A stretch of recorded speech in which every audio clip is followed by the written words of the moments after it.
Bismillahirrahmanirrahim. Assalamualaikum warahmatullahi wabarakatuh. Selamat pagi anak-anak semua. Selamat berjumpa kembali dalam PJJ yang sekarang masuk pada materi semester genap, yaitu pada sesi pertama. Anak-anak, tentu kalian diberi sehat, lancar dalam hal apapun. Manfaatkanlah waktu yang tinggal beberapa hari ini untuk mengejar prestasimu dalam kenaikan kelas ke-8. Insya Allah kamu bisa naik kalau memang betul-betul kamu mempersiapkan diri. Anak-anak, sebelum kita mulai, biasa kita hadiahkan suratul Fatihah buat Bapak Ibu guru yang mengampu kalian. Mudah-mudahan beliau diberi kesehatan, keberkahan, kelancaran dalam hal apapun. Begitu juga kamu, ilmu yang kamu dapati juga bermanfaat sekarang atau kedepannya. A'udzubillahi minasyaitonirrajim. Bismillahirrahmanirrahim. Alhamdulillahirabbil alamin, arrahmanirrahim, maliki yaumiddin. Iyyaka na'budu wa iyyaka nasta'in. Ihdinas siratal mustaqim, siratal ladzina an'amta 'alaihim ghairil maghdubi 'alaihim waladdallin. Amin. Baiklah anak-anak, kita mulai. Pada kali ini kita membahas pada bab kedua semester genap, yaitu kehidupan masyarakat Indonesia pada masa praaksara Hindu, Buddha, dan Islam. Sebelum kita membahas materi, kita tentu tahu bagaimana kehidupan masyarakat Indonesia pada masa itu, di mana mereka belum mengenal tulisan, mengenal aksara, karena dipengaruhi oleh kondisi alam dan kondisi fisik mereka yang masih begitu sederhana. Perkembangan bumi kita ini dipengaruhi oleh pada masa itu, yaitu masa praaksara, kemudian masa Hindu Buddha, dan masa Islam. Periodisasi dari keadaan bumi kita ini yang melewati 3 fase itu tentu luar biasa perubahannya, karena perubahannya itu tidak hanya 1 hari, 1 tahun, 10 tahun, tapi mencapai jutaan ribu tahun yang lalu setiap periodisasinya. Baiklah anak-anak, kita simak pertama, yaitu kehidupan manusia pada masa praaksara. Kehidupan masyarakat Indonesia sebelum mengenal tulisan sering kita sebut juga masa praaksara. Manusia yang hidup pada masa ini belum mengenal tulisan, belum mengenal arti tulisan.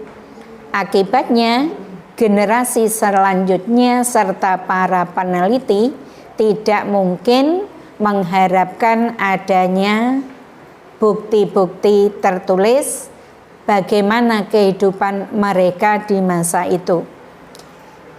Pada masa praaksara atau nirleka, nir artinya tidak ada, leka berarti tulisan.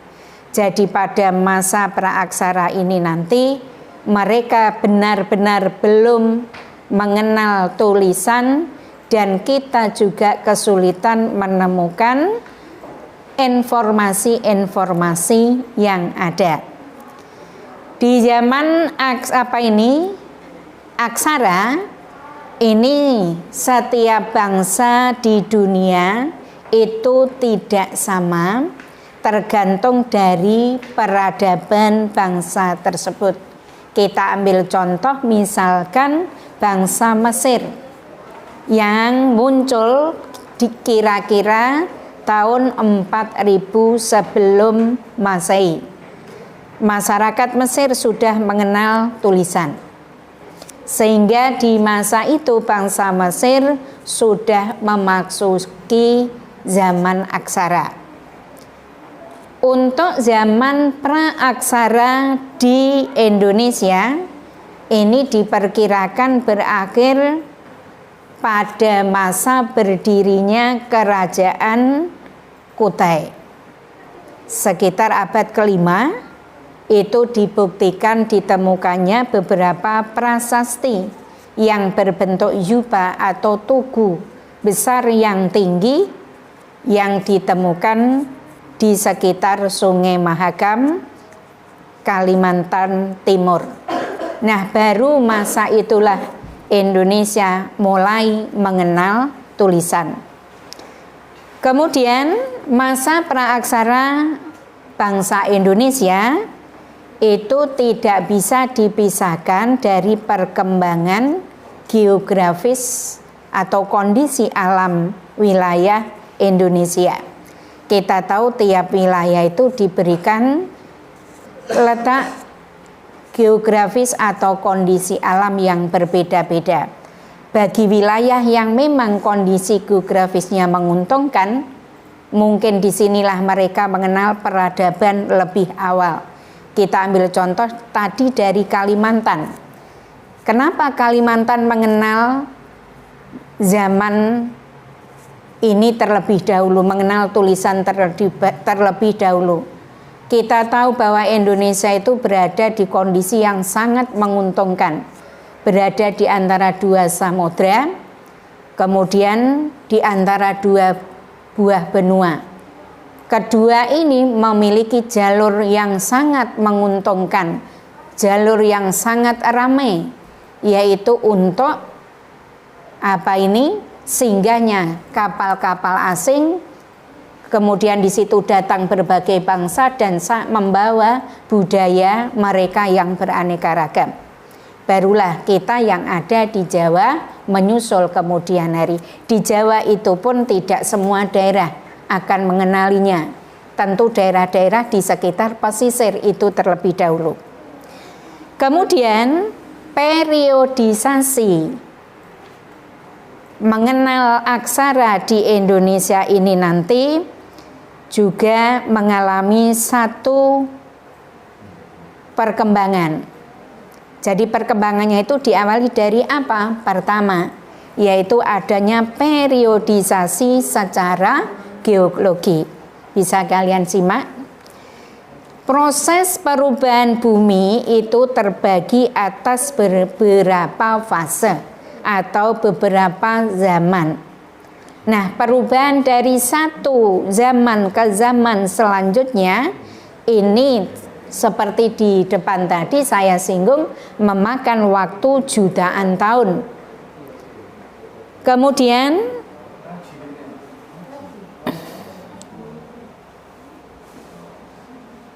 menurut para ahli, perkembangan bumi itu nanti terbagi menjadi 4 periode, yaitu ada zaman Arkaikum, kemudian zaman Paleozoikum, zaman Mesozoikum, dan zaman Neozoikum. Nah, kita simak bagaimana kondisi pada zaman Arkaikum. Zaman ini adalah zaman yang sangat tua, paling tua. Diperkirakan kira-kira berlangsung 2.500.000 tahun. Nah, pada masa ini kulit bumi dirasa masih sangat panas, sehingga belum bisa ditemukan adanya kehidupan. Kemudian menginjak pada zaman Paleozoikum. Di zaman ini mulai muncul adanya tanda-tanda kehidupan, yaitu munculnya binatang-binatang kecil yang tidak bertulang punggung. Ini semacam ikan, kemudian binatang amfibi dan reptil. Lah di zaman ini itu berlangsungnya diperkirakan 340 juta tahun yang silam. Ini sangat lama. Kemudian zaman ketiga yaitu zaman Mesozoikum. Di zaman ini bumi sudah mulai berkembang. Binatang-binatang mencapai ukuran tubuh yang besar ini mulai bermunculan. Misalkan dinosaurus dan berbagai jenis burung-burung besar. Nah, di zaman ini bisa juga disebut dengan zaman reptil karena ditemukannya binatang-binatang tadi. Nah, di zaman ini pula ini diperkirakan berlangsung kira-kira 140 juta tahun yang lalu. Kemudian masa yang keempat yaitu Neozoikum. Di masa ini berlangsung kira-kira 60 juta tahun yang lalu. Dan di zaman ini dibagi menjadi dua, yaitu ada zaman tersier dan zaman kuartir. Nah, di zaman ini berbagai jenis reptil besar ini mulai mengalami kepunahan dan bumi dipenuhi oleh hewan-hewan yang besar tetapi menyusui. Ya, kita ambil contoh misalkan binatang gajah purba atau mamut yang pernah hidup di Amerika Utara dan di Eropa Utara. Nah, zaman kuartir ini berlangsung diperkirakan setelah 60 juta terus kita menginjak masa baru dan ini berlangsung 3 juta tahun yang silam. Jadi zaman kuartir ini merupakan awal kehidupan manusia pertama kali berada di bumi. Kemudian periodisasi yang kedua yaitu adanya arkeologis. Jadi di masa ini ditemukan beberapa benda-benda peninggalan yang dihasilkan oleh manusia praaksara. Nah, kira-kira benda-benda apa yang dimasukkan pada zaman ini? Ini kita simak. Selain barangnya juga zaman arkeologis ini ada yang dinamakan dengan zaman batu. Zaman batu ini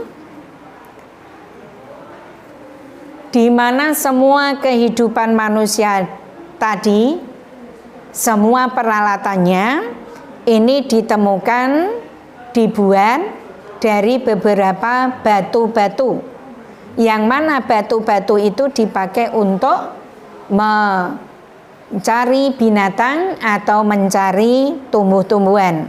Nah, pada zaman batu ini ada yang dinamai zaman batu tua. Zaman batu tua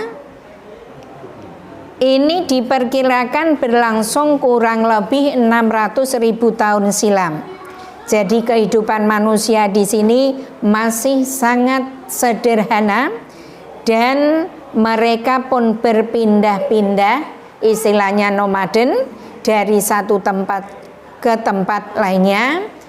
Peralatan yang dipergunakan pun juga terbuat dari batu tapi masih sangat kasar, belum bisa membentuk atau memperhalusnya.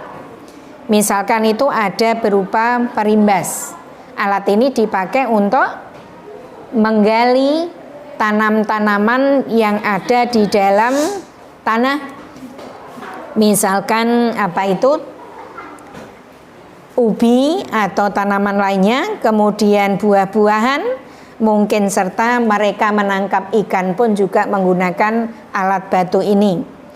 Kemudian hasil budaya, hasil karya mereka yang ditemukan itu ada di daerah Pacitan dan di daerah Ngandong, Jawa Timur. Ya. Jadi benda-benda tersebut Ini menjadi benda-benda peninggalan mereka yang mungkin tersimpan di museum. Kemudian selain zaman batu, disusul dengan zaman batu tengah atau istilahnya Mesolitikum.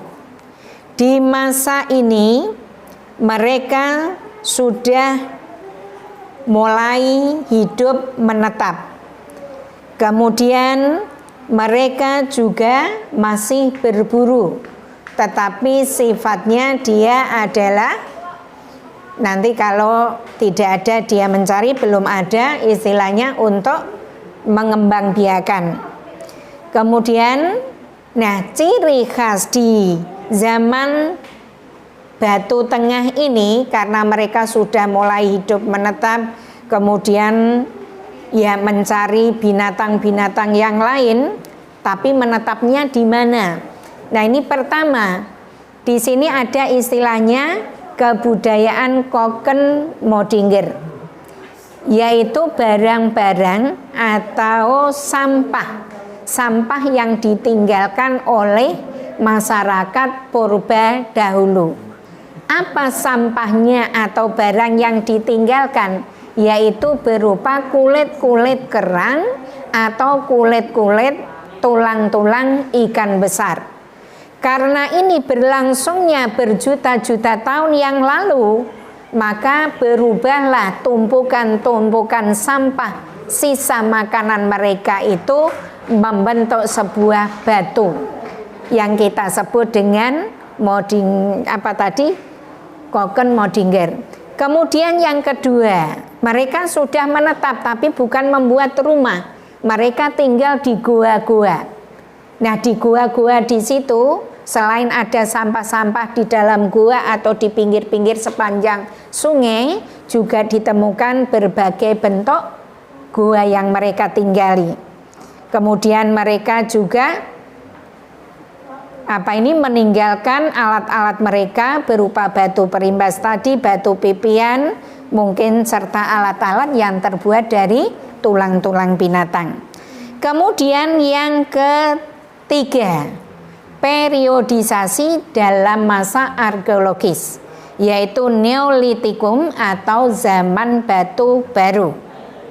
Mereka mulai hidup menetap dan mampu menghasilkan bahan makanan sendiri melalui bercocok tanam. Nah ini di masa ini perubahan secara mendasar mulai dirasakan oleh masyarakat praaksara. Hasil budaya yang mereka tinggalkan itu ada berupa kapak persegi, kemudian ada kapak lonjong. Kapak persegi itu ukurannya besar, bisa disebut dengan beliung, yang dipakai pengganti cangkul, ukurannya kecil. Kemudian kapak lonjong ini ciri khasnya bentuknya lonjong, ujungnya lancip, itu ditempatkan tangkai. Kemudian pada zaman ini juga kita kenal dengan adanya di masa ketiga ini adalah Megalitikum. Megalitikum ini berarti zaman batu besar. Pada zaman batu besar ini mereka sudah mulai muncul memiliki kepercayaan. Semua hal yang besar, semua hal yang mengundang dia kagum dan lain sebagainya dijadikan kepercayaan mereka. Mereka saling menyuguhkan beberapa persembahan, misalkan membuat tempat-tempat pemujaan dari batu yang begitu besar, misalkan saja itu berupa yupa tadi, ya. Kemudian tempat-tempat kuburan, ada bentuknya punden berundak atau menhir, atau mungkin saja patung atau kubur beti batu dan lain sebagainya. Nah ini untuk mereka karena sudah mulai adanya satu mempercayai hal, maka dia kadang membuat satu menhir. Menhir ini bangunan yang terbuat dari batu tapi bentuknya tegak, Ini dipakai untuk memuja nenek moyang mereka yang sudah meninggal. Terus mungkin saja membuat batu patung yang dari batu menyerupai wajah mereka. Kemudian mungkin saja membuat kubur peti batu. Jadi ini dipakai untuk warganya yang meninggal, anggota keluarganya yang meninggal. Kemudian nanti mayatnya ditaruh di dalam peti batu itu, kemudian ditutup, ya. Ada yang berbentuk kecil atau yang berbentuk besar. Kemudian dolmen. Nah, dolmen ini fungsinya untuk memberikan persembahan. Semasa hidupnya itu anggotanya suka apa dikasihkan di atasnya, dan dia selalu mengingat leluhurnya itu. Jadi dolmen ini bentuknya berupa meja batu yang lebar panjang. Nanti juga ditopang oleh batu-batu 4.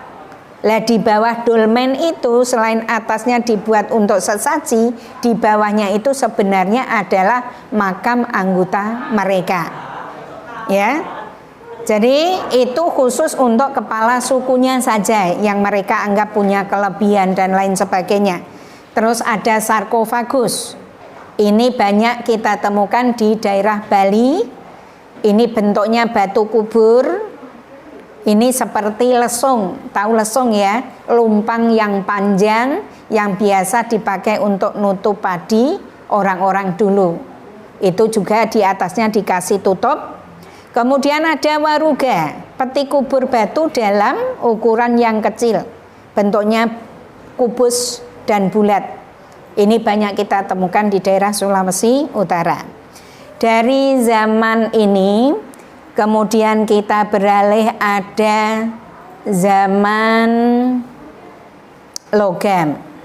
Pada zaman logam manusia tidak hanya menggunakan bahan-bahan batu. Jadi mereka masih menggunakan alat batu dari peninggalan zaman sebelumnya. Tapi sudah mulai muncul adanya alat yang terbuat dari logam.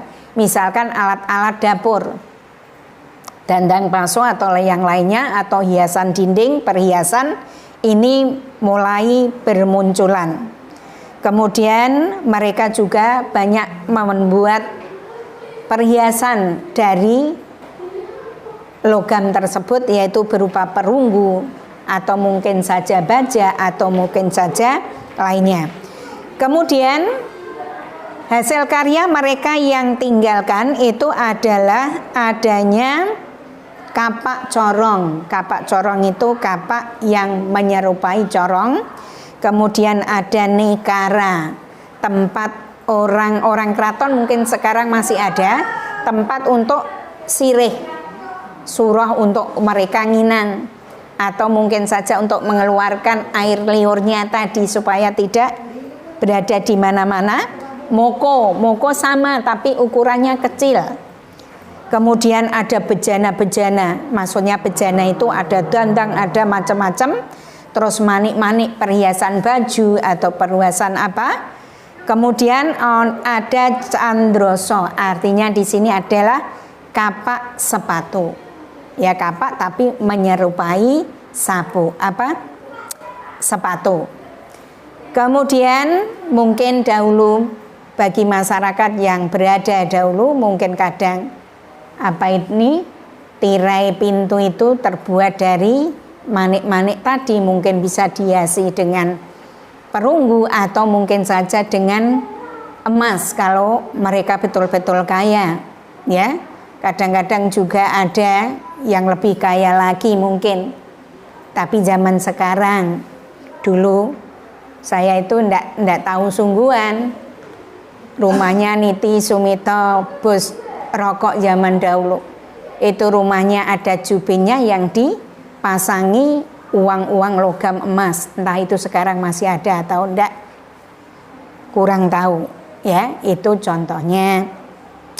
Kemudian periodisasi berdasarkan bagaimana perkembangan kehidupan mereka selanjutnya. Ya. Jadi di situ nanti ada masa berburu, masa di mana masyarakat itu taunya berburu. Jadi pada masa berburu ini pun bertingkat-tingkat. Ada yang masa berburu tingkat mengumpulkan, yaitu mereka masih sangat sederhana, taunya makan, mengumpulkan makanan, tapi bagaimana cara mereka memasak dan lain sebagainya belum ada. Adanya itu ya langsung dimakan, sisa ya dimakan kembali. Kemudian alat yang mereka pakai itu alat yang dibuat dari masa sebelumnya tadi. Terus dari masa berburu apa ini sederhana, berlanjut pada masa berburu tingkat lanjut. Jadi di masa ini mereka sudah mulai bercocok tanam, mulai mengembang biakan binatang-binatang, karena mereka sudah mulai berpikir menggunakan ladang atau mungkin saja dia membuat ternak. Sehingga di masa ini mereka pun sudah mulai hidup menetap, tapi masih dalam kondisi sederhana meskipun ada yang lebih baik. Kemudian mereka juga mulai membuat satu lukisan-lukisan, yaitu menggambarkan bagaimana kehidupan mereka sehari-hari. Mungkin saja ditempatkan di batu-batu pemujaan mereka, itu ditatakan kehidupan mereka sehari-hari secara komplit. Atau mungkin saja kalau kita ke Borobudur, itu ada kehidupan masa itu yang ditatakan di dinding-dinding itu. Tapi kadang kita kesuwen membaca satu persatu, butuhnya melaku-melaku, yang penting melaku terus mubeng, ya. Kemudian tujuan mereka menatahkan lukisan di dinding-dinding itu pada keluarganya yang meninggal dan lain sebagainya, itu tujuannya untuk memuja, mengingat bagaimana keluarganya atau lingkungannya di masa itu. Kemudian mulailah ada masa bercocok tanam secara baik. Di masa ini mereka sudah tidak lagi bergantung pada alam. Mereka sudah mampu mengolah alam untuk memenuhi kebutuhan hidup mereka. Untuk bertanam, dia mulai membuka hutan-hutan, kemudian menebanginya dan menanamnya. Nanti begitu tidak baik, dia membuka lahan baru lagi. Begitu juga dia dalam beternak. Dia sudah mulai bagaimana supaya binatang ini milik saya dan kita bisa mengembang biakan. Sehingga mereka di masa bercocok tanam ini, mereka sudah tinggal lebih lama lagi. Kemudian dari masa bercocok tanam, yaitu masa perundagian. Masa ini mereka sudah mulai ada yang apa itu istilahnya membuat ukiran-ukiran dan lain sebagainya. Kemudian kalau kita pengen menyimak seperti apa sih nenek moyang kita pada masa itu. Nenek bangsa Indonesia asli ini ada yang menilai, memberikan gambaran, yaitu berkulit gelap dan bertubuh kecil. Lah awal mereka itu mendiami di Asia bagian tenggara yang masih bersatu sebagai daratan pada masa glasial, yaitu di masa zaman es. Namun dataran ini kemudian terpisah oleh lautan, yaitu oleh Tiongkok Selatan dan Laut Jawa setelah ada masa es berakhir yang ditandai dengan mencairnya es itu, sehingga mengakibatkan terpisahnya daratan utama Asia dan kepulauan Indonesia. Nah, kira-kira ras apa atau suku apa yang menghuni kepulauan Indonesia? penduduk asli Indonesia itu sukunya suku Veda. Suku Veda ini tinggal di daerah pedalaman dan penduduk pendatang yang tinggalnya di daerah pesisir. Nah, para penduduk asli itu menyebar ke timur dan mendiami wilayah Papua, Sulawesi Selatan, ke Seram, Timur Barat, Flores Barat, dan akhirnya sampai ke timur, yaitu adanya pulau sampai di pulau Kepulauan Melanesia. Ya. Kemudian suku apa kira-kira itu? Ada suku Kubu, suku Lubu, Talang Mamak yang tinggal di daerah Sumatera dan Toala. Kemudian di Sulawesi ini adalah merupakan penduduk tertua di Kepulauan Indonesia. Mereka itu diyakini punya hubungan erat dengan orang Veda. Kemudian bagaimana asal-usul nenek moyang kita ini?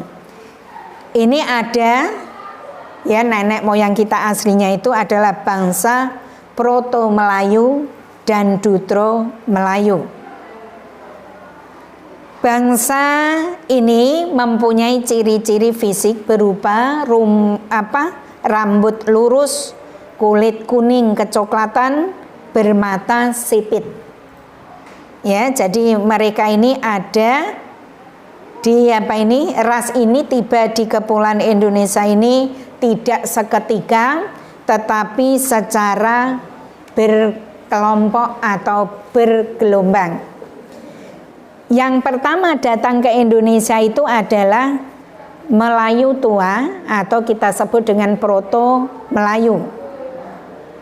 Jadi mereka ini adalah pendatang dari Tiongkok Selatan. Tiongkok Selatan itu kalau sekarang kita sebut dengan Provinsi Yunan. Mulai masuk ke Indonesia itu lewat 2 jalur, yaitu jalur barat dan timur.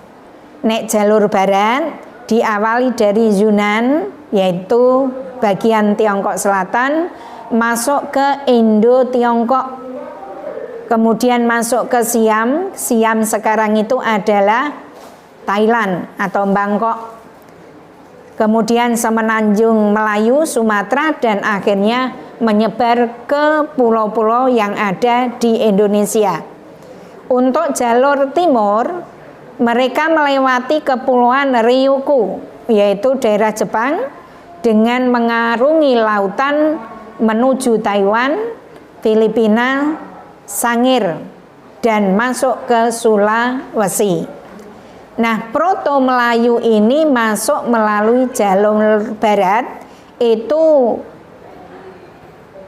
perkakas yang dibawa atau dibuat dari negeri mereka itu adalah batu, alat peralatan batu yang berupa kapak persegi. Untuk kapak lonjong itu dibawa oleh Proto Melayu yang masuk ke jalur timur. Ya, jadi suku bangsa Indonesia ini tergolong Proto Melayu. Kira-kira suku apa yang termasuk turunan Proto ini? Yaitu Mentawai, suku Dayak, dan Toraja. Kemudian datanglah gelombang kedua, yaitu Dutro Melayu, Melayu muda. Kedatangan mereka ini tentu mendesak keberadaan Proto Melayu, orang yang datang pertama ke Indonesia, yaitu lari ke daerah pedalaman. Nah, pada dasarnya Dutro Melayu ini berasal dari Indonesia Tiongkok bagian utara. Mereka itu mengembangkan peradaban dan kebudayaan yang sudah maju. Oleh sebab itu mereka berkembang menjadi sebagian besar suku-suku yang ada di Indonesia saat ini. Kira-kira pulau mana yang karena mereka sudah maju yang besar saat ini, yaitu seperti suku Melayu, suku Minang, suku Jawa, dan Bugis. Jadi kita ini termasuk keturunan suku Dutro. Makanya kalau orang Indonesia itu orangnya aslinya kulitnya hitam dan lain sebagainya, kecil-kecil tadi, kenapa banyak orang Jawa dia bukan Cina tapi kenapa kulitnya putih, bermata sipit, kemudian kecil, itu karena ada darah yang sudah tercampur orang Tiongkok dulunya. Lebih-lebih orang Dayak ini kulitnya bagus-bagus, perawakannya juga tinggi-tinggi. Kemudian ras selanjutnya yaitu ada ras Melanesoid. Kedatangan ras Melanesoid ini diperkirakan pada saat zaman es terakhir. Pada saat itu kepulauan Indonesia belum berpenghuni.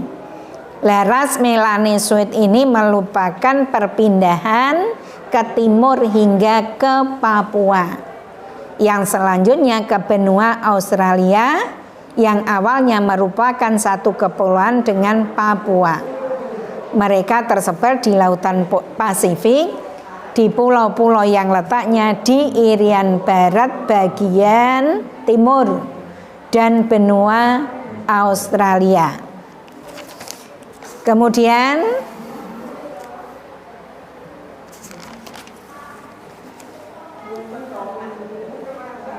jadi pada perkembangan selanjutnya itu terjadilah percampuran antara ras Melanesoid dan ras Melayu yang menghasilkan keturunan Melanesoid Melayu.